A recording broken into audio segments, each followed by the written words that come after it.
ትእዛዝ ተሰጥቷል። እንግዲህ የፌዴራል ፖሊስ ለጠቅላይ ሚኒስትሩም ለክብርት ከንቲባዋ ያደርሳን ተብሎ ይጠበቃል። ያን መጥሪያ ሲደርሳቸው እስካሁንም ሳይሰሙ ቀርተው ነው ወይ ሌላ ጉዳይ ነው። በመገናኛ ብዙሃን ሲገለጽ ነበረ። መጥሪያውም ተቀባዮችም በአግባቡ ማድረስ ከቻሉ መጥሪያው አልደረሳቸውም ብሎ ለመደምደም ይከብዳል። ህወሓት ከፓርቲነት የሚሰረዝበት እድሉ ቅርብ ነው። ምናልባትም በአስሮች የሚቀሩ ቀናት ናቸው የሚሆኑት። አሁን ወራት ወይ ምንም አይደለም። ምናልባትም አዲስ ፓርቲ ሊያቋቁሙ የሚችሉበት እድሉ ዝግ አይመስለኝም።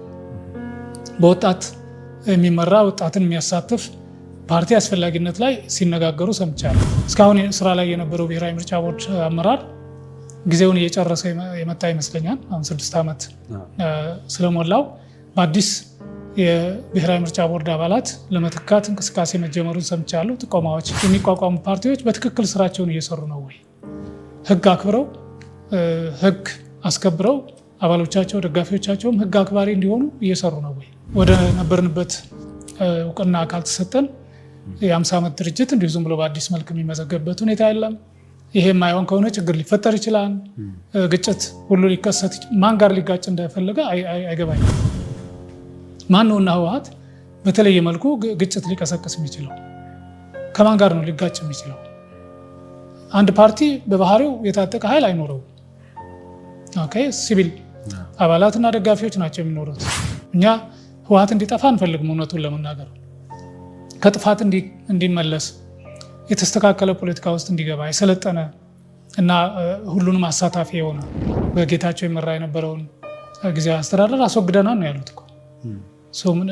ራሳቸው የመሰከሩትን እውነታ የለም አልተገፋም አቶ ጌታቸው ወይም መፈንቅለ መንግስት አልተካሄደም የሚለው ቀልድ ዝም ብሎ ጨዋታ ይመስለኛል። አስወግደነው ነው እኛ የምንፈልገውን ሰው ለመሾም አቶ ጌታቸውን ከስልጣን አባረናን ብለው በኩራት እኮ ነው እንደ መልካም ነገር እየመሰከሩ ያሉት። እና የጀነራል ታደሰ መግለጫ ራስን ማታለል ይመስለኛል።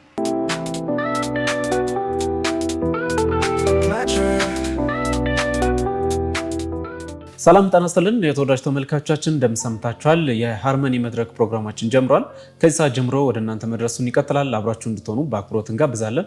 እዚህ እስከ ፕሮግራም ፍጻሜ ድረስ ዶክተር ሲሳይ መንግስቴ የፖለቲካ ተንታኝና የህግ ባለሙያ እንዲሁም ደግሞ ጠበቃ እዚህ አብረውን ይገኛሉ። ከእሳቸው ጋር መልካም የሆነ ቆይታ እናደርጋለን። አብራችሁ እንድትቆዩ በአክብሮት እንጋብዛለን። በዛሬ ቆይታችን ወቅታዊ የሆኑ ጉዳዮችን፣ ሰሞንኛ የሆኑ ጉዳዮችን እናነሳለን። በዋነኝነት በትግራይ ክልል ህወሓት ከምርጫ ቦርድ ጋር በተያያዘ ያወጣውን መግለጫም እንዲሁም ደግሞ በተለይ ደግሞ ታደሰ ወረደ ደግሞ ለአውራምባ ታይምስ የሰጡትን ሀሳብ ሰምተናል። ይህን በተመለከተ የምንነግራቸው ሀሳብ ይኖራል። ምን ሀሳቦች አነሱ እናየዋለን። ሌላኛው መረጃችን እንግዲህ ለግብፅ አስጊ ሆኖ የመጣው በተለይ ደግሞ ዶናልድ ትራምፕ አነጋጋሪ የሆነ ውሳኔ ወስነዋል። ያንን በተመለከተ ወደ እናንተ የምናደርሳችሁ መረጃ ይኖረናል። እንዲሁም ደግሞ ጠቅላይ ሚኒስትሩና የከተማዋን ከንቲባ በተመለከተ ፍርድ ቤቱ ያስተላለፈው ወይም ደግሞ የወሰነው ትዕዛዝ አለ። ያንን በተመለከተ የተነሱ ሀሳቦች አሉ። ጠቅላይ ሚኒስትሩና የከተማዋ ከንቲባ ለፍርድ ቤት በስር እንዲቀርቡም ታዟል። ይህን በተመለከተ ህጋዊ ሁኔታው ምን ይመስላል? ይህንም እናነሳለን። ዶክተርም በዚህ ጉዳይ ላይ ህጋዊ የሆነ ማብራሪያ ወይም ደግሞ ህጉ ምን ይላል የሚሉ ሀሳቦችን እናነሳለን። አብራችሁን ከቆያችሁ ሌሎች መረጃዎችም ይዘናል። ቤተሰብ ያልሆናችሁ ላይክ፣ ሰብስክራይብ፣ ሼር በማድረግ የሃርመኒ መድረክ የሃርመኒ ቤተሰብ እንድትሆኑ በአክብሮት እንጋብዛለን። ከአፍታ ቆይታ በኋላ እንመለሳለን።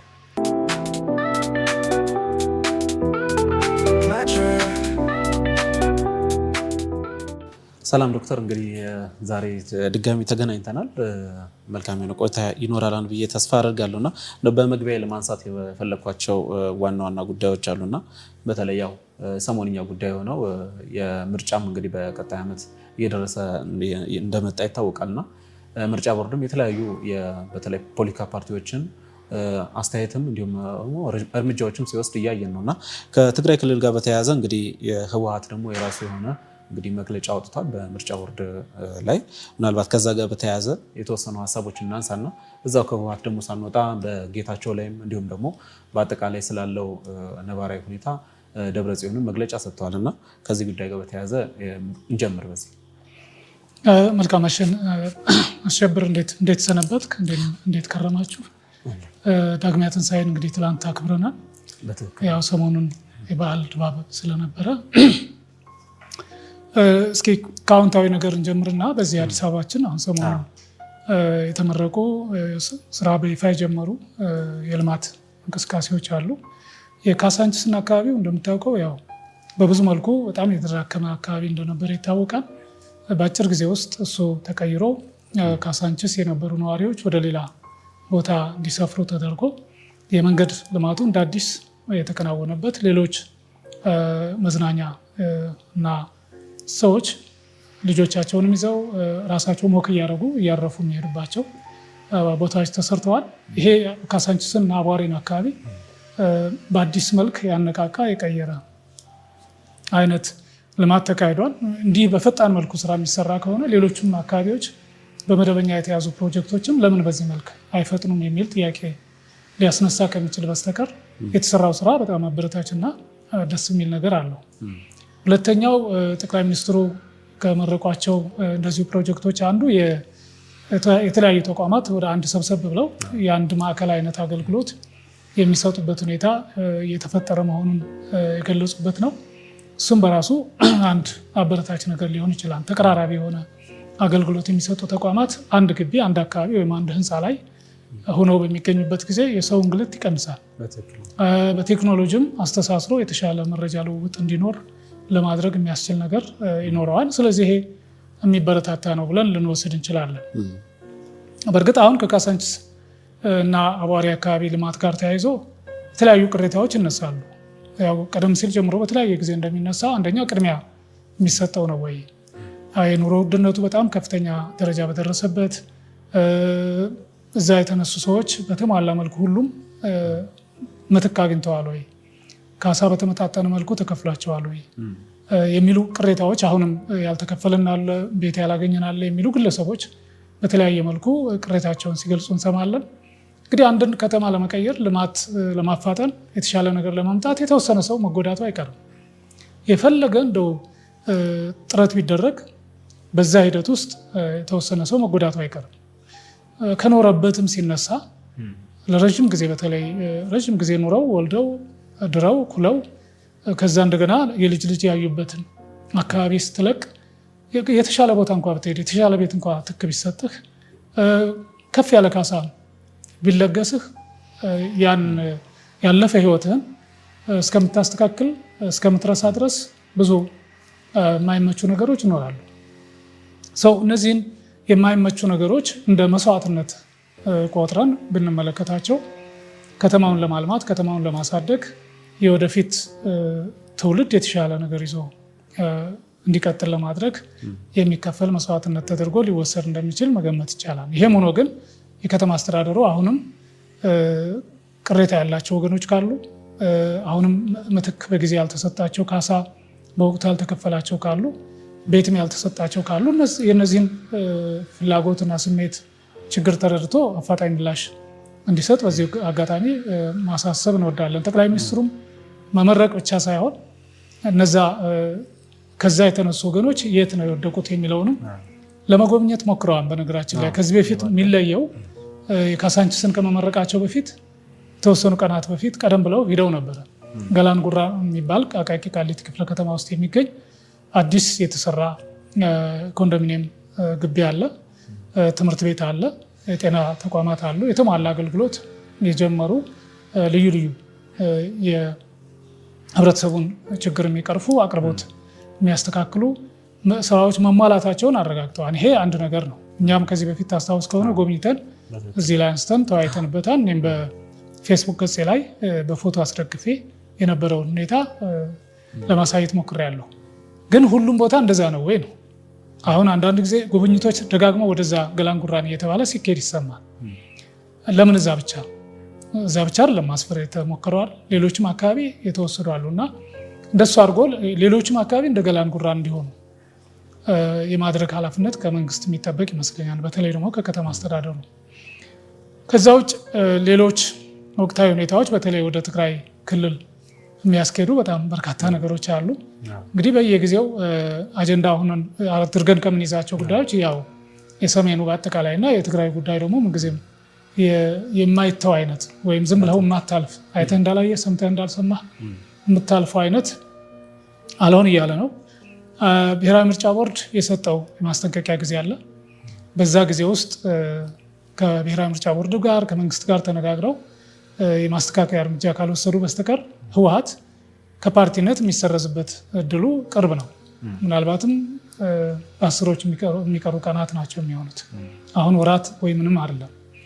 ነገር ግን ከሱ ጎን ለጎን በአቶ ጌታቸው ረዳ የሚመራው የህወሓት ማዕከላዊ ኮሚቴ እየሰራ ያለ ስራ እንዳለ ሰምተናል።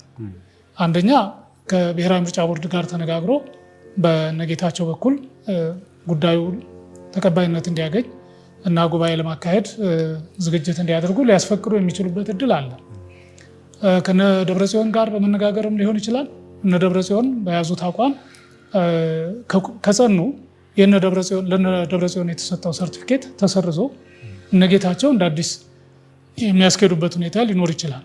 ይሄም አይሳካ ከሆነ አሁን ከነጌታቸው አካሄድ የምናየው ነገር ምናልባትም አዲስ ፓርቲ ሊያቋቁሙ የሚችሉበት እድሉ ዝግ አይመስለኝም። በወጣት የሚመራ ወጣትን የሚያሳትፍ ፓርቲ አስፈላጊነት ላይ ሲነጋገሩ ሰምቻለሁ፣ ወይም የተለያዩ ማብራሪያዎች የሰጡበት ሁኔታ ስላለ እሱ ራሱ አንድ አመላካች ነገር ተደርጎ ሊወሰድ ይችላል። ከዛ ባሻገር ብሔራዊ ምርጫ ቦርድ እስካሁን ስራ ላይ የነበረው ብሔራዊ ምርጫ ቦርድ አመራር ጊዜውን እየጨረሰ የመጣ ይመስለኛል። አሁን 6 ዓመት ስለሞላው በአዲስ የብሔራዊ ምርጫ ቦርድ አባላት ለመተካት እንቅስቃሴ መጀመሩን ሰምቻለሁ። ጥቆማዎች እየተካሄዱ እንደሆነ እና የስክሪኒንግ ወይም የመለየት ስራ ተሰርቶ የመጨረሻ የሚደርሱት ላይ ለጠቅላይ ሚኒስትሩ ቀርበው ጠቅላይ ሚኒስትሩ ለፓርላማ አቅርቦ የሚያጸድቅበት ሹመታቸውን ይኖራል።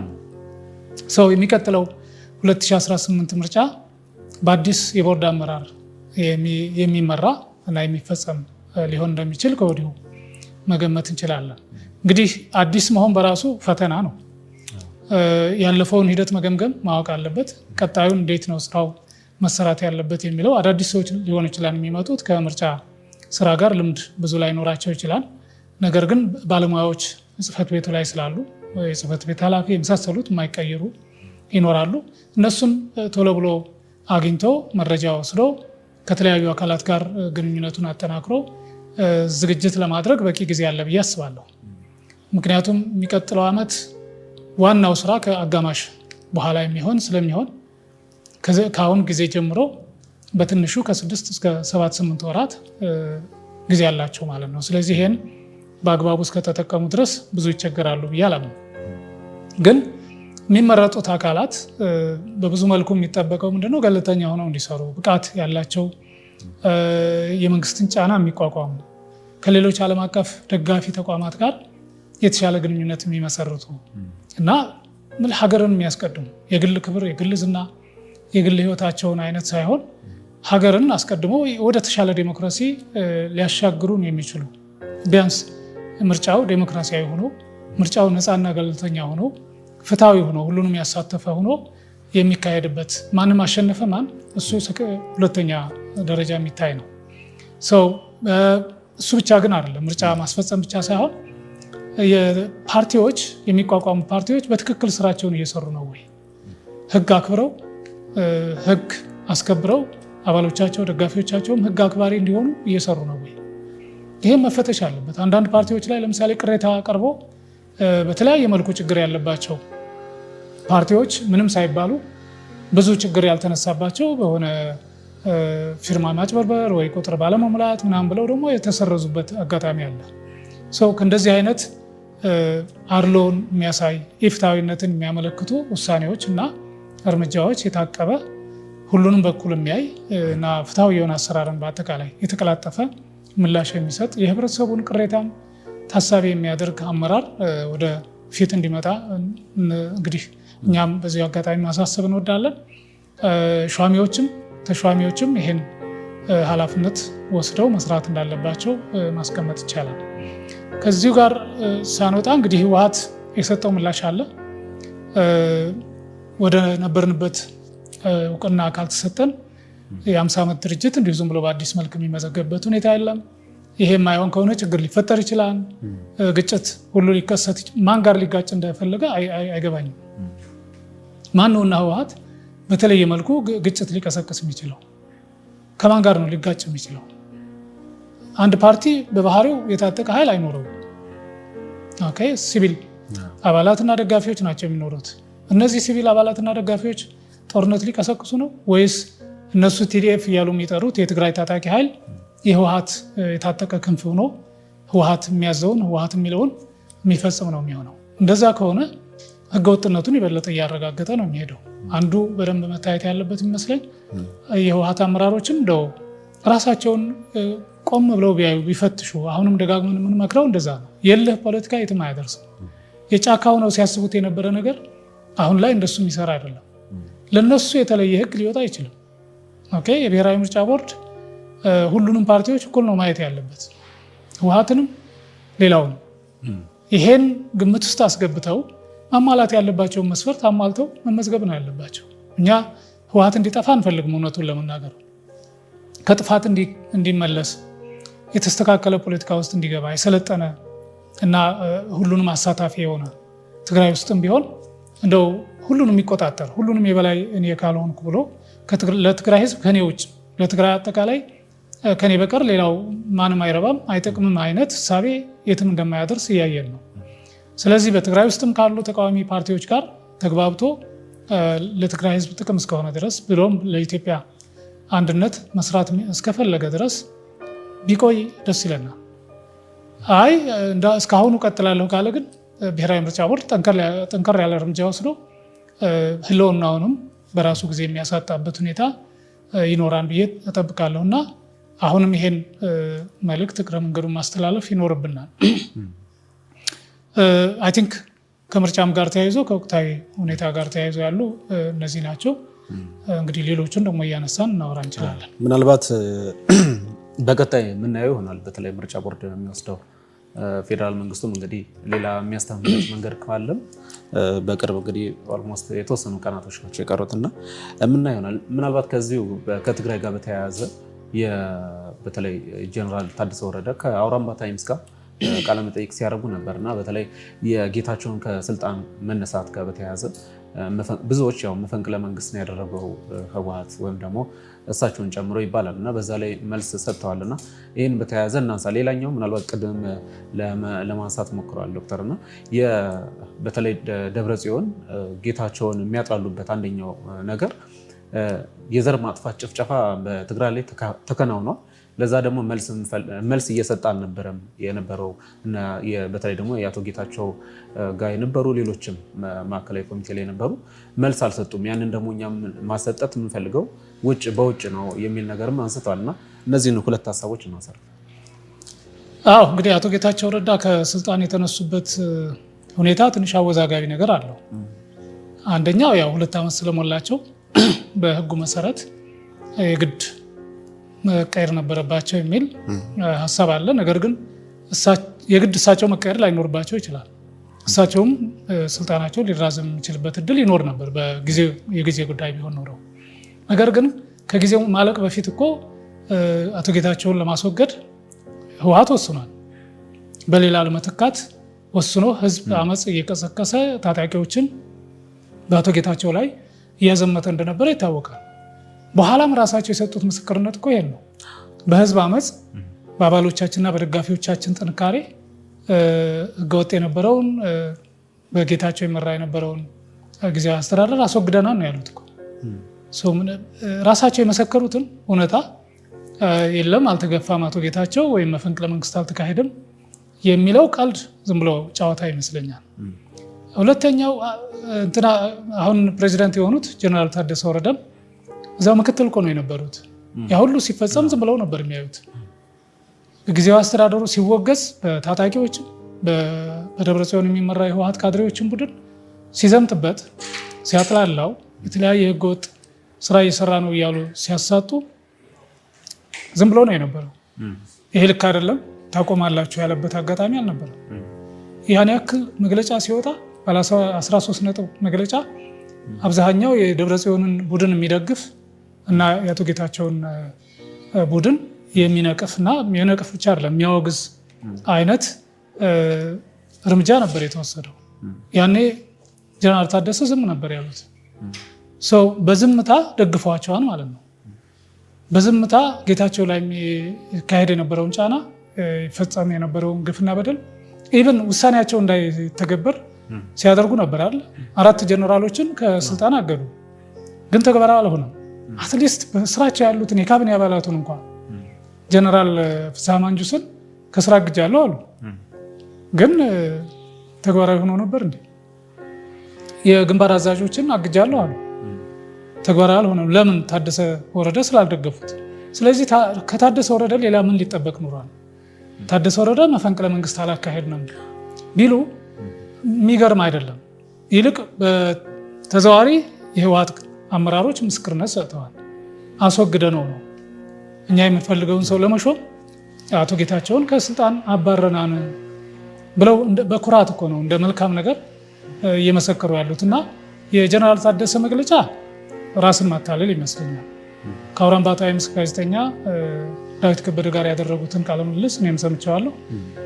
በተለያየ ማህበራዊ ሚዲያም ተተርጉሞ በአማርኛም ጭምር ሲሰራጭ አንብቤያለሁ። እና የጀነራል ታደሰ ወረደ ምላሽ የሚገርም ነው። ራስን ትዝብት ውስጥ መክተት ይመስለኛል።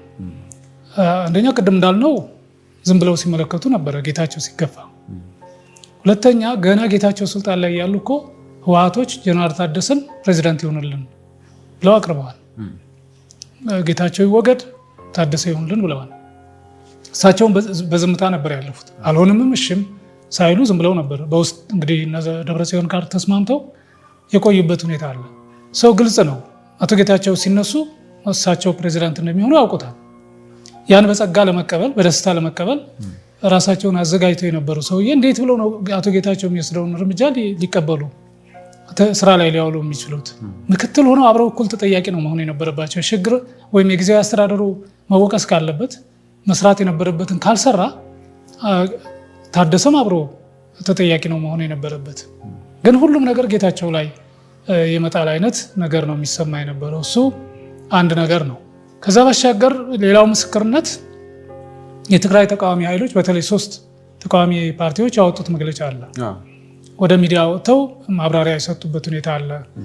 ባይቶና፣ አረና ትግራይና ውድብ ናጽነት ትግራይ የሚሉት ይመስሉኛል 3ቱ ሰው በጋራ በሰጡት መግለጫ ያረጋገጡት ነገር በጀነራል ታደሰ ወረደ የተቋቋመው ካቢኔ አሳታፊ አይደለም፣ አመጣጡም ወደ ስልጣን ህጋዊ ነው ብለን አናምንም፣ ህገወጥ ነው፣ መፈንቅለ መንግስት እንዳካሄደ ነው የምንቆጥረው፣ ስለዚህ ተቀባይነት የለውም የሚል በግልጽ መግለጫ የሰጡበት ሁኔታ አለ። እንግዲህ እነዚህ ፓርቲዎች ይነስም ይብዛም ትግራይ ውስጥ ማህበራዊ መሰረት አላቸው። ለትግራይ የሚሰሩ ለትግራይ የሚታገሉ ናቸው። በጊዜው በነበረው ጦርነትም የተሳተፉ ናቸው። እንዲሁ ዝም ብለው ከተማ ቆይተው አሁን ወደ መድረክ የመጡ አይደሉም። ሰው በጦርነት ውስጥ ተሳትፈዋል፣ መስዋዕትነት ከፍለዋል። አባሎቻቸው፣ ደጋፊዎቻቸው በዛ ሂደት ውስጥ አስተዋጽኦ አድርገዋል። ከነችግሩም ቢሆን ዞሮ ዞሮ ላመኑበት ነገር ታግለዋል። ሰው እነዚህ ፓርቲዎችም እውቅና ሊሰጡት ይገባ ነበር። አንዱ የመፈንቅለ መንግስት አይነት ባህሪ አለው ከምንልበት ጉዳዮች አንዱ እንግዲህ በቅርብ እዛው መቀሌ ሆነው ስለሆነ ጉዳዩን የተከታተሉት ያሉት ይሄን ግምት ውስጥ ልናስገባ እንችላለን። ሌላው አቶ ጌታቸው ስልጣን ላይ ያሉ ቀደም ሲል አማካሪ ምክር ቤት ብለው ያቋቋሙት በደንብ በኋላ ግን ከተቃዋሚ ፓርቲ አመራሮች ጋር ተነጋግረው ያስተካከሉት ነገር ነበር። ሰው የትግራይ ጊዜያዊ ምክር ቤት የሚባል የተቋቋመበት ሁኔታ አለ። ያ ምክር ቤት እስከምን ድረስ ኃላፊነትና ስልጣን ተግባር ሰጥተውት ነበረ? ፕሬዚዳንቱን እስከ መሾም ወይም እስከ መሻር ድረስ ሊያደርስ የሚችል ተሳትፎ ይኑረው የሚል ስምምነት ተደርሶበት ነበረ። ሰብሳቢውም የተቃዋሚ ፓርቲ ሰው እንዲሆን የተደረገበት አጋጣሚ ነበረ። ሰው አሁን ቢያንስ ካቢኔ ሲያዋቅሩ ጀነራል ታደሰ ለዚህ ጊዜያዊ ምክር ቤት አቅርበው አስተያየት ማሰጠት ነበረባቸው። የመጨረሻውን ውሳኔ እሳቸው ሊወስኑ ይችላሉ። ግን በዚህ በካቢኔ ውስጥ ላሳትፋቸው ያሰብኳቸው እነዚህ ናቸው ብለው አቅርበው አስተያየትና ሀሳብ እንዲሰጥባቸው ማድረግ ነበረባቸው። ይህን ባለማድረጋቸውን በራሱ ምክር ቤቱን ወደ ጎን የተወ ህጋዊ አሰራሮችን የሸሸ ግን ደግሞ በግለሰብ ብቻ የሚወሰን አይነት አሰራር ነው ተግባራዊ የሆነው። ስለዚህ እንደውም እሳቸው አንዱ ቀልድ አድርጌ የወሰድኩት እኔ ምናልባት እኔ ጀነራል መባሌ ወይም ጀነራል መሆኔ የሚፈጥረው ተጽዕኖ ካለ አላቅም። እኔ እንዲህ አይነቱ ነገር መጣራት አለበት። ሲጣራ ደግሞ እኔ የማቋቁመው ኮሚቴ መሆን የለበትም። ሌላ ሶስተኛ ወገን ገለልተኛ አካል ይህን ሂደት አጥርቶ መፈንቅለ መንግስት ነው ወይስ አይደለም የሚለውን የውሳኔ ሀሳብ ቢያቀርብ አልቃወምም። እኔ ግን መፈንቅለ መንግስት ተካሂዷል ልል አልችልም፣ ወይም ማለት ችግር አለው ነበር ያሉት። እንዴት ከዚህ በላይ ምን ሊሉ ይችላሉ? ራሳቸው ያካሄዱትን ቀሰስተኛ የሆነ መፈንቅለ መንግስት አዎ መፈንቅለ መንግስት አካሄጄ ነው እኔ ስልጣን ላይ የወጣሁት እንዲሉ ይጠበቃል እንዴ? እንደሱማ ሊሆን አይችልም። በእርግጥ ደፋሮች እንደዛ የሚያደርጉ አሉ፣ ምንም ችግር የለውም። ግን አሁን ትግራይ ላይ ያለው ሁኔታ ከዛ የወጣ እንደሆነ አድርገው እንዲቆጠር አይፈልጉም። ሰው መፈንቅለ መንግስት ተካሂዷል። ይሄ በተለያየ መልኩ የነጌታቸው ረዳ ቡድን መግለጫ ወጥቶበታል። የትግራይ ተቃዋሚዎች መግለጫ ሰጥተውበታል።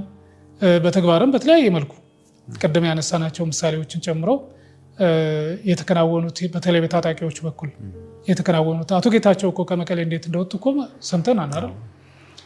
የአቶ ጌታቸው ደጋፊዎች እንዴት እየተዋከቡ ወደ ሰመራና አዲስ አበባ ሸሽተው የመጡ እንዳሉ እኮ ራሳቸው ጀነራል ታደሰ መስክረዋል። መፍትሄው እሱ አይደለም፣ ወደ ሰመራ መሄድ ወደ አዲስ አበባ መሄድ አይደለም፣ እዚሁ መጥተው ትግራይ ውስጥ መቀሌ ላይ ችግሩን በመነጋገር መፍታት እንችላለን ሲሉ ነበር አይደል? ለምንድን ነው ይሄን ያሉት?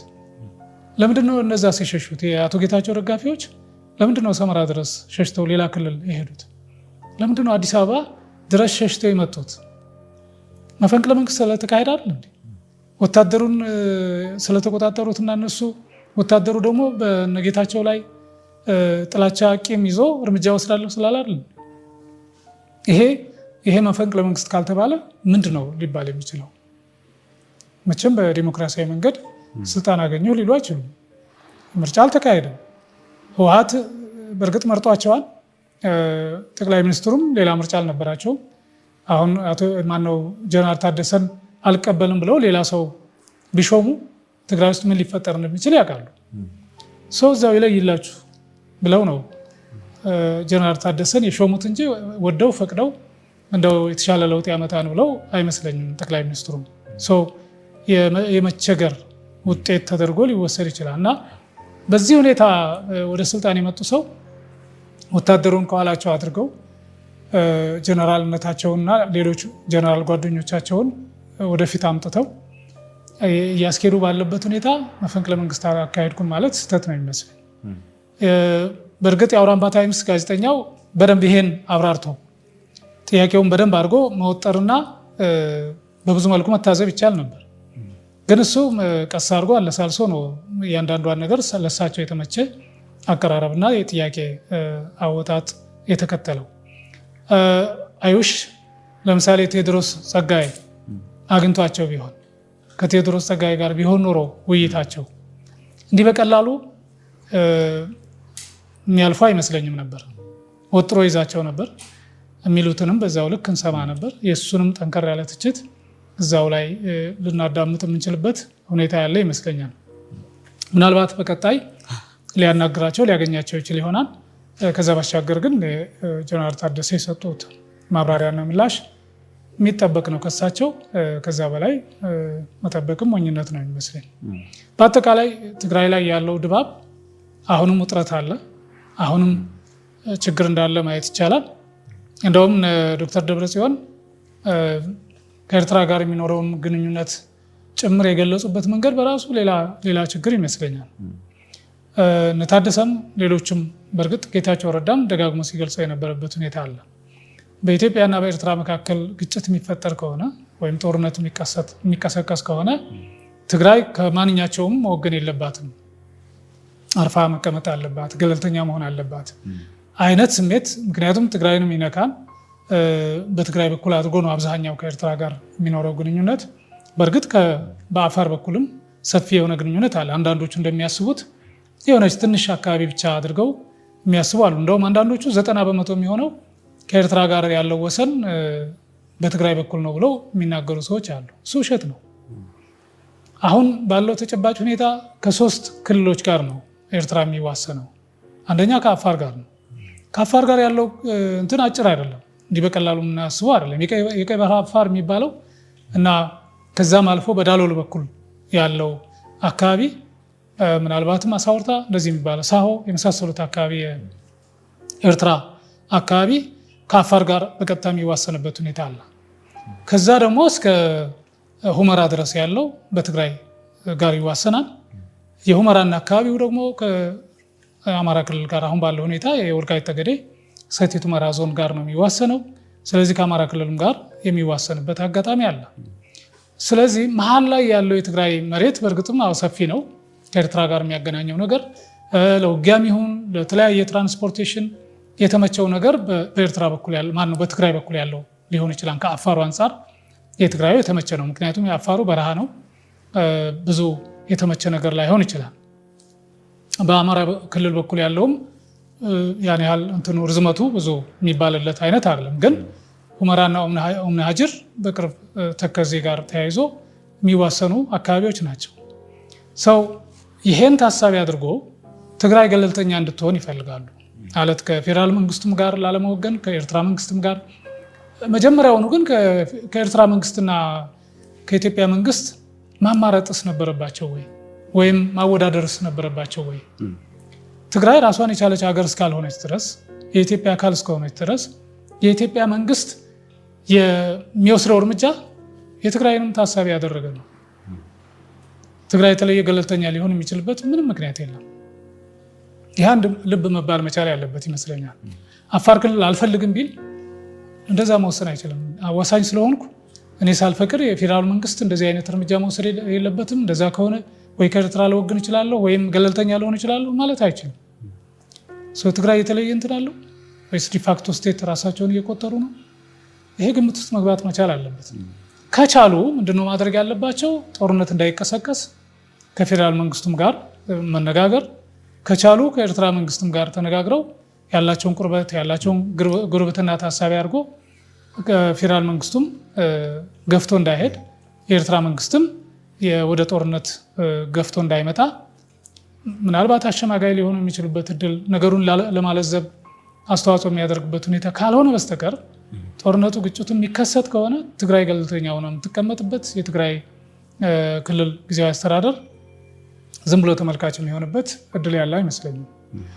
አንዱ ስህተት የሚመስለኝ እሱ ነው። የነ ደብረጽዮን እሳቤ ግን እኛ ትግራይ በዚህ ግጭት ውስጥ በዚህ ጦርነት ውስጥ እንድትገባ አንፈልግም፣ እንደዛ አናደርግም ወዘተ የሚለው ቀልድ ነው የሚመስለኝ። መልካም ዶክተር፣ ምናልባት ያው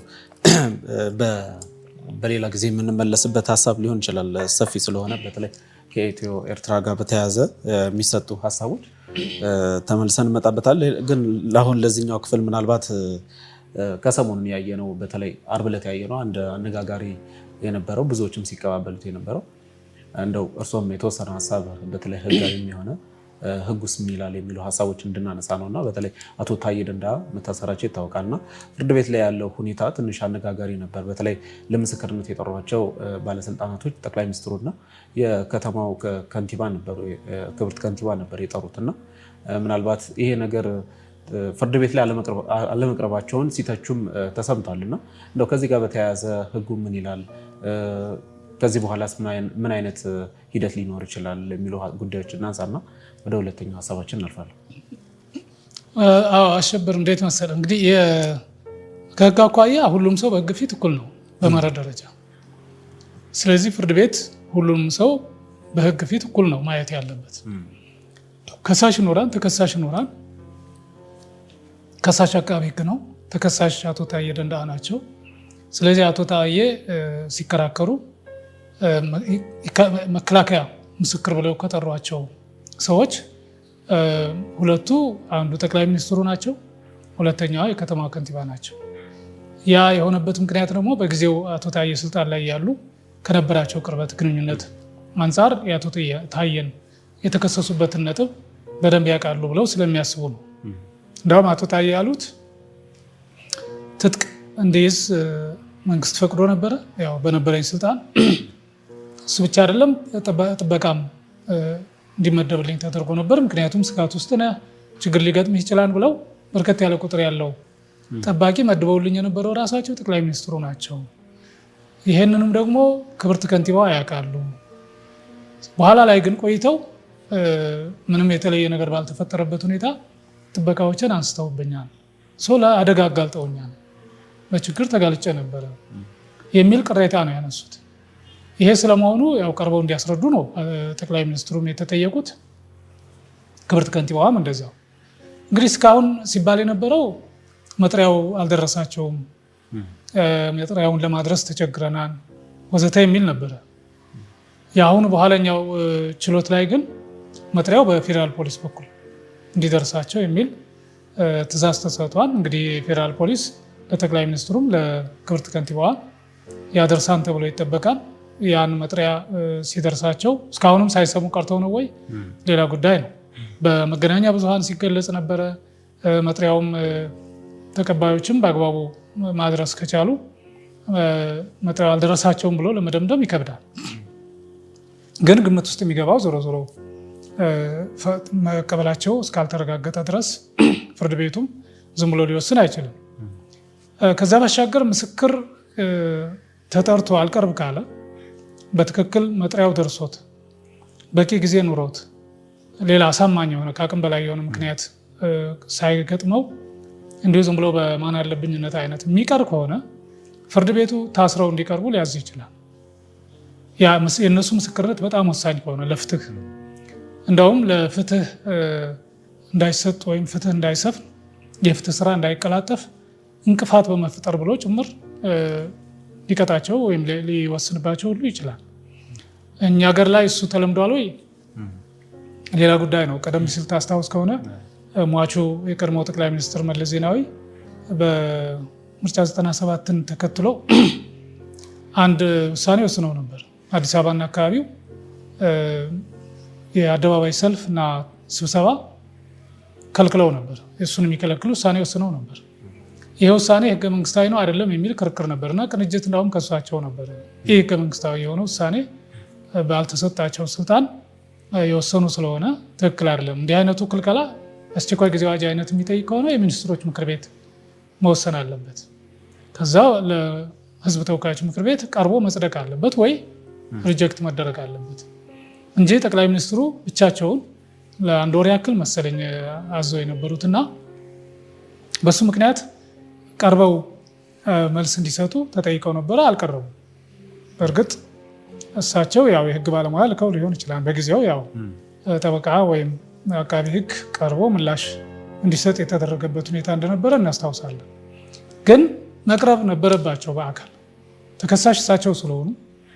ይሄ የፍትሐብሔር ጉዳይ አይደለም። የፍትሐብሔር ጉዳይ ሲሆን ነው የግድ የማይለው ባለቤት የግድ ላይሆን ይችላል። ጠበቃ ከቀጠርክ ወይም ጠበቃ የሚቆምልህ ከሆነ ጉዳይህን ይዞ ጠበቃው ይከራከራል ፍርድ ቤት ቀርቦ። ባለቤቱ የግድ የሚቀርብበት ሁኔታ ካልተፈጠረ እንዲቀርብ አይጠበቅም። ወንጀል ነክ ከሆነ ከውሳኔ ጋር የተያያዘ ከሆነ ውሳኔ ያስተላለፉ አካላት መቅረብና መከራከር ወይም ሀሳብ መስጠት አለባቸው። በየቀጠሮም ከጠበቃቸው ጋር ወይ ከአቃቢ ህግ ጋር ሊሆን ይችላል አብረው መቅረብ መቻል አለባቸው። ሌላ የተለየ ሁኔታ ካልተፈጠረ በስተቀር እሱ አንድ ግምት ውስጥ መግባት መቻል አለበት። ይሄኛው ምስክርነት ስለሆነ ምስክርነት ደግሞ ያው ለፍትህ ትርጉም አለው፣ ትልቅ አስተዋጽኦ ይኖረዋል። ያን ታሳቢ አድርጎ እንግዲህ ፍርድ ቤቱ የሰጠው ትዕዛዝ አለ። በፌዴራል ፖሊስ በኩል መጥሪያው ደርሷቸው በሚቀጥለው ቀርበው ሊመሰክሩ እንደሚችሉ ለሌላውም አርአያ ሊሆኑ እንደሚገባ እንጠብቃለን። ከዚህ በፊት ጠቅላይ ሚኒስትር ኃይለማርያም ደሳለኝ ስልጣን ላይ ያሉ ይሁን ከስልጣን ከወረዱ በኋላ ይመስለኛል እንደዚሁ ምስክር እንዲሆኑ ተጠርተው እንደነበረ አስታውሳለሁ። በአጋጣሚ ሆኖ ግን ከሀገር ውጭ ስለነበሩ በጊዜው አልቀረቡም። ከዚያ በኋላ በቨርቹዋል የሆነ እንትንም ሀሳቤን መስጠት እችላለሁ ብለው ፈቃደኝነታቸውን ገልጸው እንደነበረ ግን ሰምተናል። ከዛ ባሻገር የሰላም ሚኒስትር የነበሩት በወቅቱ አሁን በአሜሪካ የኢትዮጵያ አምባሳደር አቶ ብናልፍ አንዱዓለም ቀርበው ምስክርነት ሰጥተዋል። ምንም ማለት አለ። አቶ ብናልፍ የሰላም ሚኒስትሩ ቀርበው ፍርድ ቤት ምስክርነት ከሰጡ የከተማዋ ከንቲባ ለምንድን ነው ቀርበው የማይሰጡት? ጠቅላይ ሚኒስትሩስ የፍርድ ቤቱን ትዕዛዝ አክብረው ሄደው ምስክርነት ቢሰጡ ክብር ለራሳቸው ነው የሚሆነው እንጂ ምንም የሚቀርባቸው የሚጎልባቸው ነገር እኮ የለም። የሚያውቁትን እውነት ቀርበው ማስረዳት ነው። ሰው ለፍርድ አሰጣጥ ለፍትህ አሰጣጥ የሚጠቅም ከሆነ የነሱ ምስክርነት ቀርበው ቢመሰክሩ እና ለፍርድ ቤቱም ክብር ቢሰጡ ሌላውም በህግ ፊት ሁሉም ሰው እኩል ነው ለሚለው መርህም ተገዥ ቢሆኑ በጣም ጥሩ ነገር አርአያነት ያለው ስራ ነው እንጂ የሚሆነው የእነሱን ክብር ዝቅ አያደርግም፣ እነሱንም ያዋርድ አይደለም፣ እነሱንም ችግር ውስጥ የሚከት አይደለም። ምስክርነት ነው። ምንም የተለየ ነገር ያለ አይመስለኝም እና እኔ በዛ መልክ ነው ላየው የምችለው። መልካም እንግዲህ በቀጣይ ምናልባት በቀጠሮ ጊዜና ሁኔታ እንግዲህ የምናየው ነው የሚሆነው። እንግዲህ የእሳቸውም እልባት ያልተገኘለት ጉዳይ እንደሆነ ይታወቃልና ፍርድ ቤቱም እልባት ይሰጠዋል ብለን ተስፋ እናደርጋለን። ይህንንም መረጃ ምናልባት በወቅቱ ሲነሳ ሲወጣ ተመልሰን የምናነሳው ሀሳብ ይሆናል።